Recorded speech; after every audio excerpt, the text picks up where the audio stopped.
ہیرا کوہ نور کا نام تو آپ نے سنا ہوگا۔ ہیرا کوہ نور یہ دنیا کی قیمتی ہیرا ہے جو کہ اس وقت انگلستان یعنی برطانیہ کے پاس ہے، اور اس کی قیمت موجودہ وقت میں اتنی ہے کہ اگر اس کو بیچ دیا جائے تو اس کے پیسوں سے ساری دنیا کے لوگوں کو 2 وقت کی روٹی کھلایا جا سکتا ہے۔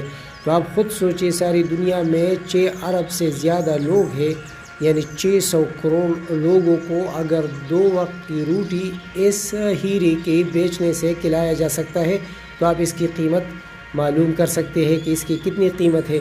لیکن یہ جو اب آپ دیکھ رہے ہیں نا شاہی قلعے کی تصاویر، تو اس کے ساتھ اس کا کیا تعلق ہے؟ یعنی شاہی قلعہ لاہور، اور یہ کس طرح جو ہے نا اس طرح کی اس کے تعلق اس طرح ہے کہ یہ کسی وقت میں پنجاب کی ملکیت تھی، تو یہ کس طرح پنجاب کی ملکیت بنی، اور اس شاہی قلعے میں کس طرح یہ ہیرا کوہ نور آیا، تو اس کی کہانی انتہائی دلچسپ ہے۔ یہ ایک ایسی کہانی ہے کہ میں نے بہت تحقیق کر کے اس کو جمع کر کے اس کو ایک کہانی کی شکل دی ہے۔ ویسے یہ کہانی موجود نہیں ہے کسی جگہ میں بھی، لیکن میں نے اس کو بذات خود ایک تحقیق کر کے ایک کہانی کی شکل دی ہے، کیونکہ انتہائی دلچسپ کہانی ہے، تو اس کو ضرور سنیے۔ کہانی یہ ہے، اس وقت کشمیر شاہ کابل کے زیر تسلط تھا، جہاں عطا محمد خان حکمران تھا، لیکن عطا محمد خان نے بغاوت کر لی، جس کو سزا دینے کے لیے شاہ کابل نے وزیر فتح خان کے کمان میں فوج دے کر روانہ کر دیا، اور ساتھ ہی مہاراجہ رنجیت سنگھ سے گزارش کی۔ مہاراجہ رنجیت سنگھ اس وقت پنجاب کا حکمران تھا اور بہت طاقتور حکمران تھا اس علاقے کا، تو اس لیے اس سے گزارش کی کہ اگر آپ وزیر فتح خان کی مدد کریں کشمیر دلوانے میں تو شاہ کابل آپ کا مشکور و ممنون رہے گا۔ رنجیت سنگھ نے اس کی درخواست قبول کر کے دیوان محکم چند جو کہ اس کا کمانڈر تھا، اس کے کمان میں فوج دے کر وزیر فتح خان کی مدد کے لیے بھیجا۔ دیوان محکم چند اور وزیر فتح خان نے مشترکہ طور پر کشمیر پر حملہ کیا۔ اس وقت برگشتہ حکمران عطا محمد خان اور شاہ شجاع الملک، یہ شاہ شجاع الملک جو تھا یہ تخت کابل سے معزول کیا گیا تھا، اور وہ بھی آ کر عطا محمد خان کے ساتھ کشمیر میں پناہ لی تھی۔ تو یہ دونوں جو تھے یہ شاہ کابل کو مطلب ہے کہ شاہ کابل کو وانٹڈ تھے۔ تو کشمیر کے قلعے میں یہ دونوں شیر گڑھ میں موجود تھے، یا وہاں ایک قلعہ تھا جس کا نام تھا شیر گڑھ قلعہ، تو اس قلعے میں یعنی عطا محمد خان اور شاہ شجاع الملک اس وقت موجود تھے جب دیوان محکم چند اور وزیر فتح خان نے حملہ کیا۔ تو دیوان محکم چند کی فوج نے قلعے کا محاصرہ کیا، اور سخت لڑائی کے بعد عطا محمد خان اور شاہ شجاع الملک نے ہتھیار پھینک کر اپنے آپ کو دیوان محکم چند کے حوالے کیا۔ ادھر جب وزیر فتح خان کو پتہ چلا تو اس نے دیوان محکم چند کو عریضہ بھیجا، یعنی اس کو یہ پتہ چلا کہ اب جو ہے عطا محمد خان اور شاہ شجاع الملک دونوں دیوان محکم چند کے محاصرے میں ہیں، تو اس نے اس کو کہا کہ دونوں مجھے دے دو۔ لیکن دیوان محکم چند نے کہا کہ جب تک مہاراجہ رنجیت سنگھ نے اسے حکم نہیں دیا ہو اس وقت تک میں ان کو آپ کے حوالے نہیں کر سکتا۔ ادھر عطا محمد خان نے دیوان محکم چند کو کہا کہ اگر مجھے وزیر فتح خان کے حوالے نہ کرے تو میں بدلے میں قلعہ اٹک مہاراجہ رنجیت سنگھ کو دوں گا۔ قلعہ اٹک کے بارے میں تو آپ جانتے ہیں کہ وہ دریائے سندھ کے ساتھ بنا ہے۔ جب آپ خیبر پختونخوا کو کراس کرتے ہیں نا تو ادھر یہ اٹک کا قلعہ ہے، تو وہ قلعہ عطا محمد خان کے ساتھ تھا۔ تو اس نے کہا کہ اگر آپ مجھے وزیر فتح خان کے حوالے نہ کریں تو میں اس قلعے کو رنجیت سنگھ کو دوں گا۔ یہ ایک لالچ اس نے دے دی۔ دوسری طرف شاہ شجاع الملک کی بیگم نے اپنا وکیل مہاراجہ رنجیت سنگھ کی خدمت میں بھیجا اور عرض کی کہ شاہ شجاع الملک کو کبھی بھی وزیر فتح خان کے حوالے نہ کیجیے، کیونکہ وہ ہمارا خاندانی دشمن ہے، اور شاہ کو اپنے لاہور منتقل کرے۔ بدلے میں شاہ شجاع الملک کو گزارش کروں گی کہ ہیرا کوہ نور آپ کو دے دے۔ یعنی یہی ایک لالچ رنجیت سنگھ کو شاہ شجاع الملک کی بیگم نے دے دی کہ شاہ شجاع الملک کو وزیر فتحان کے حوالے نہ کرے۔ یعنی ایک طرف قلعہ اٹک اس کو ملنے والا تھا تو دوسری طرف دنیا کا قیمتی ہیرا، لہٰذا رنجیت سنگھ بہت لالچ میں آیا۔ اس نے کہا عطا محمد خان اور شاہ شجاع الملک دونوں میرے پاس لاہور میں لے آئے۔ عطا محمد خان کو خود اس نے قلعہ اٹک کو آفر کیا تھا، لیکن رنجیت سنگھ نے اس کو 1,00,000 روپے بھی دیے اور قلعہ جو ہے اپنی کمان میں لے لیا اور اس سے حاصل کیا۔ پھر بعد میں اس طرح جو ہے پھر بعد میں شاہ شجاع الملک کو مختلف طریقوں سے تنگ کر کے ہیرا کوہ نور قبضہ کر لیا۔ یعنی بیگم شاہ شجاع الملک نے تو یہ وعدہ کیا تھا کہ اگر شاہ شجاع الملک کو وزیر فتحان کے حوالے نہ کرے تو میں اس کو گزارش کروں گی کہ یہ ہیرا آپ کو دیں گے، لیکن شاہ شجاع الملک کو ہیرا اس کو دینا نہیں چاہتا تھا۔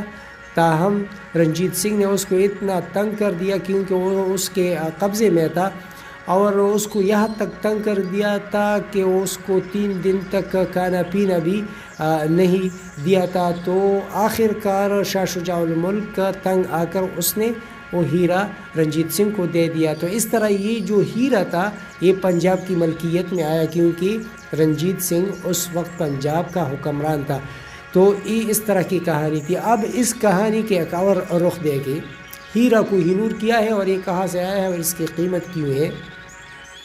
تو ہیرا کوہ نور کی قیمت اس وقت جو میں نے آپ کو بتایا کہ اتنی زیادہ ہے، تو یہ ہیرا محمود غزنوی کو ہندوستان پر حملوں میں سومنات کے مندر سے ملا تھا۔ محمود غزنوی تو آپ جانتے ہیں کہ بہت بڑا حکمران تھا اور اس نے ہندوستان پر بہت زیادہ حملے کیے تھے، 17 کے لگ بھگ حملے کیے تھے۔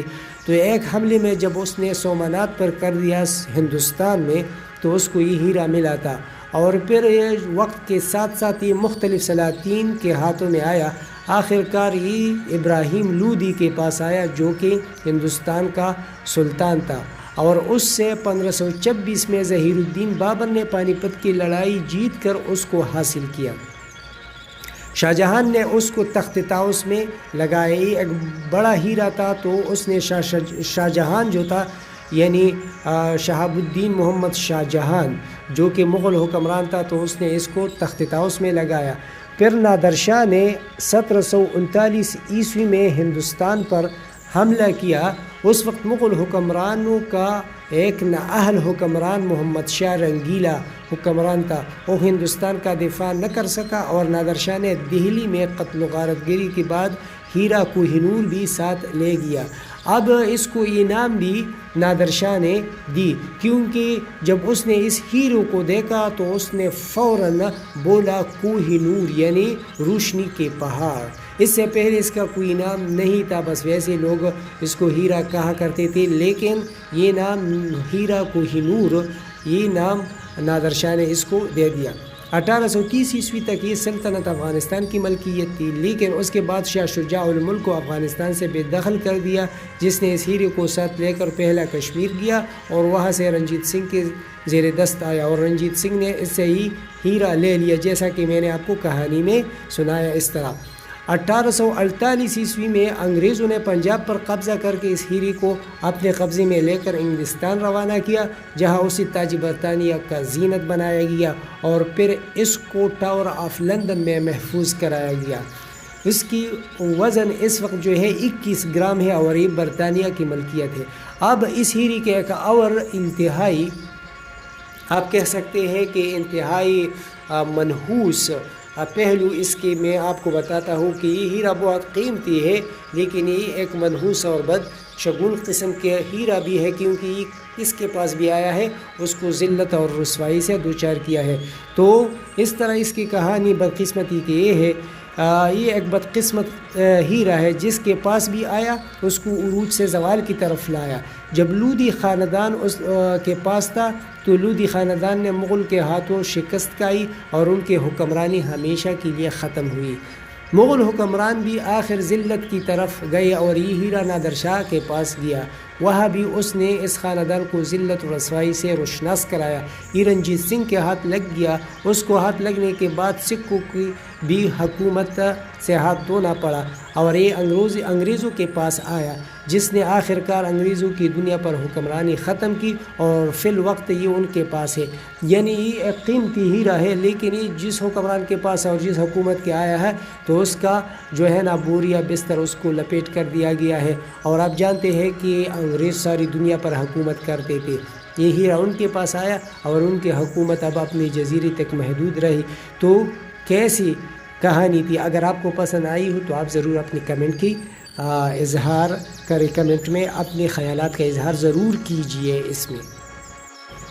اگر آپ چاہتے ہیں کہ پاکستان کے مختلف چھوٹے بڑے شہروں کی سیر کریں، تاریخی اور سیاحتی مقامات کی سیر کریں اور درست معلومات حاصل کریں، اس کے علاوہ اگر آپ چاہتے ہیں کہ پاکستان کے مختلف علاقوں کے کلچر دیکھیں، ثقافتی میلے دیکھیں، جشن تہوار اجتماعات اور دیہاتی علاقوں کی زندگی دیکھیں، تو اس مقصد کے لیے اس چینل کو سبسکرائب کیجئے اور اس ویڈیو کو بھی لائک کیجئے۔ آپ کے دیکھنے کا بہت بہت شکریہ۔ اللہ حافظ۔